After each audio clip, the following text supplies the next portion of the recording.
আজকে Chinese class করবো back চলে গেলাম তো কি দিছে পড়া এটা কঠিন পড়া চাইনিজ ক্লাস করতে করতে আজকে আসলে একটা মজার ক্লাস করলাম সেটা তো আপনারা দেখলেনই কিভাবে টিচার বললো আসলে এটা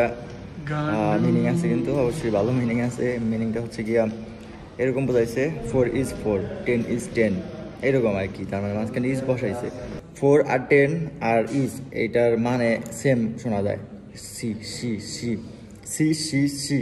এরকম তার মানে একদম সব কিছু সেম বোঝা যায় এটা আমাদের জন্য আর কি ডিফিকাল্ট আমাদের বুঝতে একটু কষ্ট হয় তারপরেও চাইনিজ তো চাইনিজই শিখতে হবে এখন চাইনিজটা বুঝুক আর না বুঝুক বা আমরা বুঝি আর না বুঝি আমাদেরকে পড়াইতেছে বুঝতেছি কিন্তু বলার সময় আর কি টন একটু সমস্যা হয় আজকের মজার ক্লাসটা আপনাদের সাথে আর কি শেয়ার করলাম টিচার যখন বললো টিচার একবার এটা বলছিল পরে আমি ভিডিও করার উদ্দেশ্যে পরে আবার বলছি টিচার আবার আপনি এটা আমাদেরকে শোনান তো আমার রিকোয়েস্টে আর কি সে আবার দ্বিতীয়বার বলছে পরে লাস্টে বলতেছিল যে তার মানে